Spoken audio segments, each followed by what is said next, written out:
Hey y'all, and I'm a little late, but we're gonna do this. It's Saturday.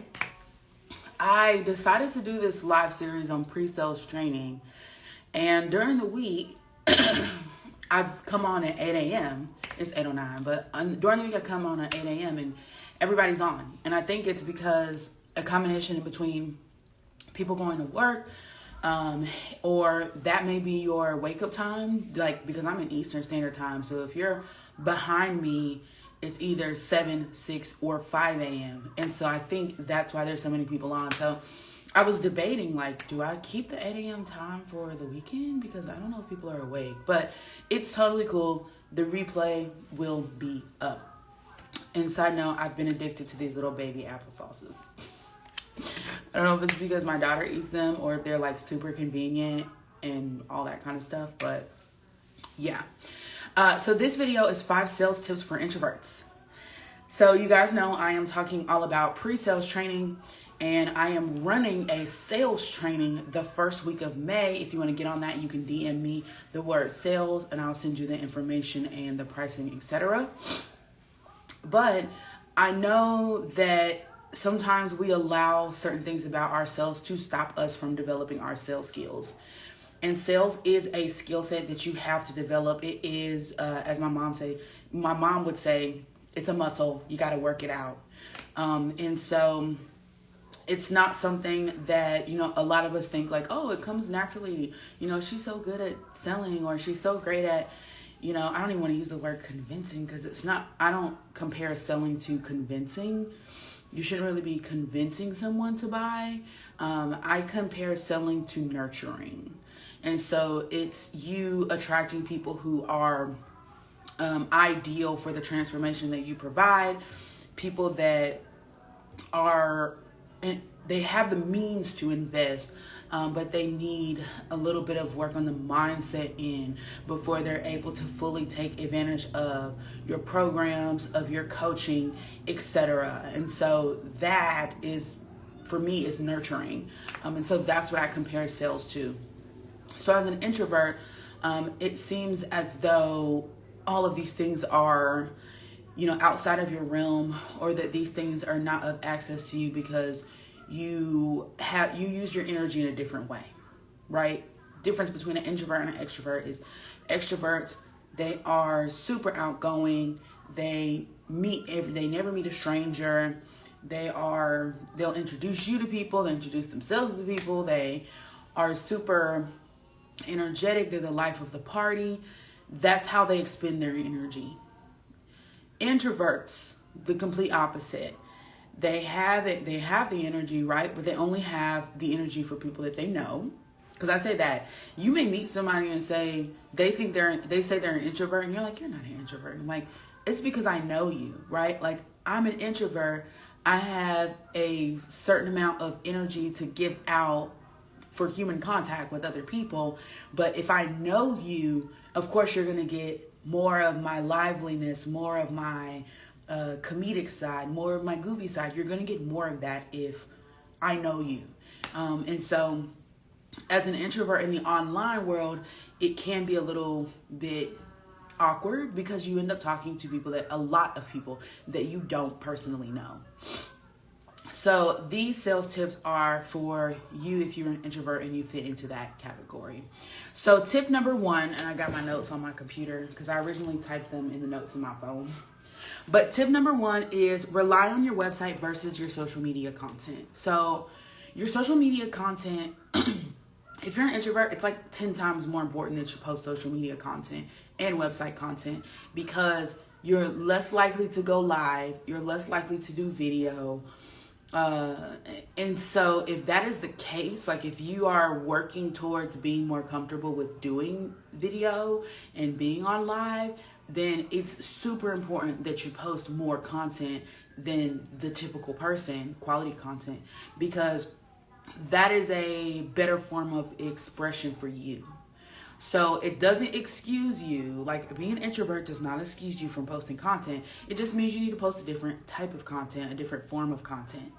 And I say lean more into your website content, because You want to use your social media to drive people to your website, and your website is where you can write longer form content. So like when I get on live every single day and I'm teaching you guys these mini trainings, I'm on live for like 30 minutes. If I was to send this live video to be transcribed, which I will, but if I was to send this video to be transcribed, that would be like 7 or 8 pages of content.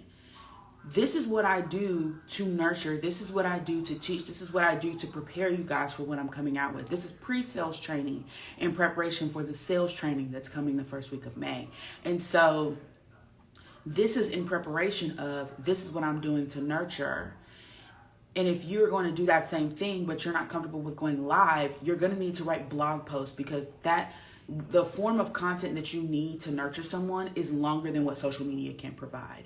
That's why a lot of people teach nurturing through your email marketing and through your blog content, because it's long enough for people to actually get to know who you are. Like, social media is not deep enough for you to get to know somebody. Like, you will follow somebody on social media, think you know them, and then you meet them in person and you have no idea who they are. And it's not because they're two different people. It's just because social media is only this much of your life. But when you get into things like emails that are a little bit longer, and blog posts that are a little bit longer, and live videos which are even longer, it's easier to get to know somebody. You know, you get a better picture. So rely on your website content. Make sure you're posting blog posts, okay? That's going to bring you buyers, and that's going to convert more sales. The more people you get on your website, the more sales you're going to have. It's just, they've done a whole lot of market research on it. There's no debate. The more people that visit your website, the more purchases you're going to have, because that's where all your purchases take place, is on your website. Number 2, use text messaging and email marketing, okay? Tell people, join my email list. Tell people, join my text list. It's a lot easier for an introvert to communicate through email marketing. Through emails and through text messages. So it's important for you to take advantage of both of those avenues. Text message marketing isn't just for sales blasts, like, oh, buy this, go buy this, go buy this, go buy this. It's not just for that, okay? It's also for developing relationship. You can send out like tips in the morning. You can send out motivational messages that helps build a relationship. You can send out links to free content that can help build a relationship. Links to free content on your blog that helps build a relationship, okay? So use text message and email marketing. The third sales tip for introverts is offer decision calls to convert one-on-one instead of bigger webinar video crowds. So I am like an introverted extrovert. So I kind of fit into both categories. I do have a limited amount of energy, but the energy that I do have, I use that in an extroverted way online. I'm not super extroverted in person. If you've ever met me in person and it was not my event, I'm very to myself. I will talk to people, but I'm very, I don't even want to say to myself. I'm not likely to start the conversation. What I do when I go to events is I think about it strategically. I bring somebody with me, I invite somebody with me that is a extroverted personality. And so that helps balance out the energy that I give off and helps me meet more people. And I put that person in a position to win. So I kind of create this win-win relationship. So I'm an extroverted introvert. I kind of operate a little bit differently. But when you are an extrovert, it is a little bit easier to run a webinar where you have 100 people on there and you're teaching, or go live and there's 20 people on there watching, and pitch yourself that way and sell that way and talk about your offers and your programs and your courses and your coaching. It's easier when there's a larger group. You're going to convert more. When you're an introvert, that's probably going to make you feel nervous to know, oh my gosh, I've got 20 people looking at me right now and I'm supposed to be selling them into my program or whatever it may be that I'm selling, and I'm feeling very self-conscious. If that is you, it's actually easier. What would be easier for you in a selling situation is to offer decision calls. So you do the content, whether it's a blog post or email marketing or Not a lot. Well, if you do a lot, that would be great. But you're an introvert, so I'm not expecting you to do that yet. But if you do one of those longer form pieces of content at the end, say if you are interested in enrolling and you want to chat more about your situation or chat about if it applies to you, click here to schedule a decision call. So instead of calling it a discovery call, call it a decision call. What that means is that you can now get multiple people in a one-on-one situation, which is going to be more comfortable for you as an introvert, and help each individual person make the decision on whether they're going to enroll or not. This is different from a discovery call because a discovery call is normally somebody who has only seen you a couple of times, or they've never seen you, they just saw you, just met you, and they're like, oh, let's do a discovery call. Like, I need to figure out what I need. A decision call is when you've told someone, this is what I offer. If you are interested, let's get on the phone. So they know they're getting on the phone to either make a buying decision, whether it's a yes or no. They know that's what they're getting on the phone for. So the intention is a little bit different. And like I said, because you're an introvert, getting into that one-on-one conversation is going to be a lot easier than pitching to a crowd of people. So I definitely recommend doing those decision calls to convert instead of a one-on-one. Tip number 4 is niche down to decrease the likelihood that you'll be competing with others. So I recommend niching down for everybody. I have niched down so much in the last 6 years. It's insane. I have people that still follow me from 2017. They're probably people that are watching this video on the replay, or they're on live with me right now.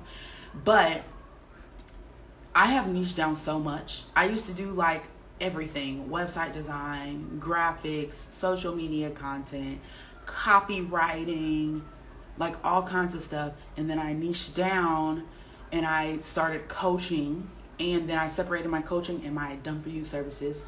And then I niched down again and said, hey, I work with only systems and marketing. And now I'm niching down again, right? I'm niching down to systems technology. Okay, so it's not just systems, because systems can be people too. It's not just systems like your SOPs and stuff like that. I'm talking specifically about how you're using technology and systems automations in your business to have a more efficient operation and to make more money in less time, working part-time hours. That requires technology, right? So I recommend that everybody niche down. It may take you some time. It took me 6 years to get to this point. Hopefully it doesn't take you 6 years. Hopefully it takes you less than that. But I'm thankful for the 6 years, because if it takes you longer, the benefit is that you get a lot of experience along the way. But I definitely recommend everyone niching down, but especially if you are an introvert, niche. Because what that does is it puts you in a very small barrel, right? Like, instead of being in a big wide ocean and everybody is doing something that you're doing, when you start niching down, it puts you more into a category of one. And so there's less perceived competition. So you don't end up backing down because you feel like I'm an introvert and everybody else in my industry is out here standing on the rooftop yelling, and that's not who I am as a person. But when you niche down, there's a lot less people who offer what you offer, and so that whole situation disappears.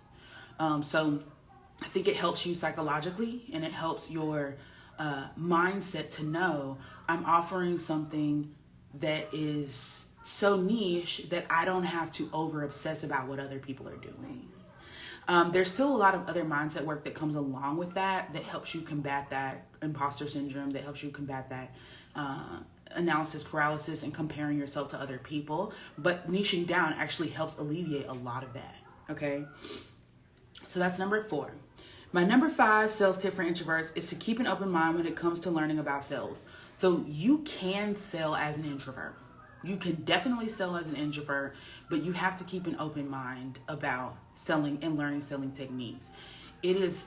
When you are not an extrovert, it is twice as important for you to learn selling techniques and selling strategies. Even if you're learning those selling techniques and selling strategies from an extrovert, it's important because you can take that information and use it in your own way. Realize that a lot of people are introverts, and because of that, they are avoiding certain things in their business. And if you pursue things that other people are avoiding, you're going to stand out. If you pursue things that other people are avoiding, you are going to stand out.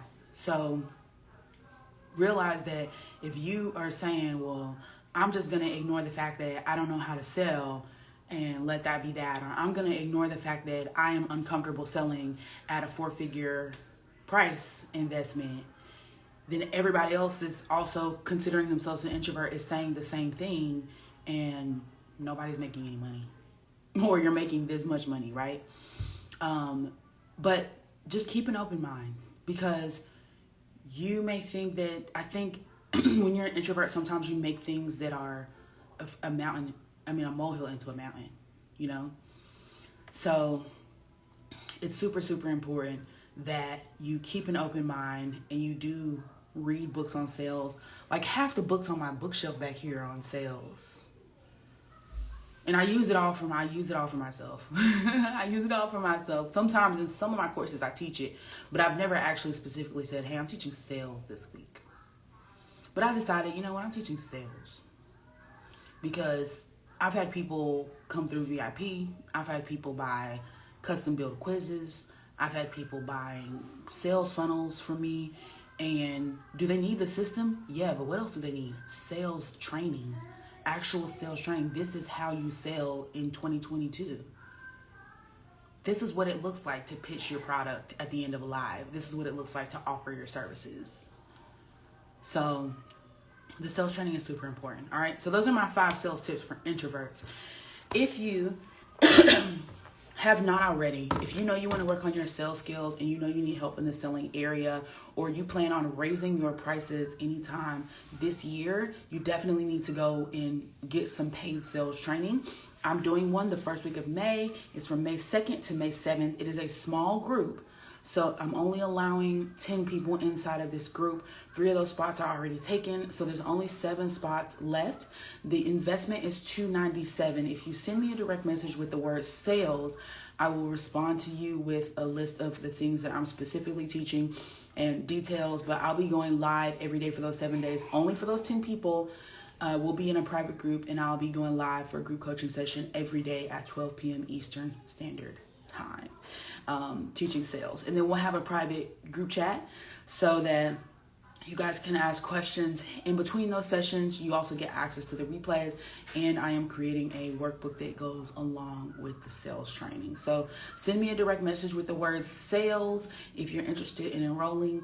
It is only open for people who sell a program, an online course, digital products, or some type of coaching. So if you only sell physical products, this is not for you. If you do not have a coaching program that's launched yet, this is not for you. This is only for people who have a program or a service that is already launched and ready for sale, and they are ready to focus on sales. Because I can't teach you selling techniques that I want you to be able to implement the techniques during the 7 days, and I can't teach you selling techniques if you don't even have your program or your offer launched, okay? Now, if you don't have it launched yet, I have a completely separate program for service-based entrepreneurs and for coaches that teaches you how to put together your program, setting up your scheduler, the basics of building a sales funnel. I have a completely separate program for that. That's a 30-day boot camp. So if you don't have your program or offer created yet, you haven't mapped it out, you kind of have an idea what you want it to be, but you don't have it mapped out, you're not sure what the transformation is, and you need clarity around building those foundational blocks, you can also send me a DM for that foundational course, okay? I call it the boot camp. So if you want to get into the boot camp, you can go ahead and do that as well. It's all pre-recorded, so as soon as you enroll, you get access to everything, okay? You get access to everything. All right, so thank y'all so much for joining me early on this Saturday morning. See y'all later.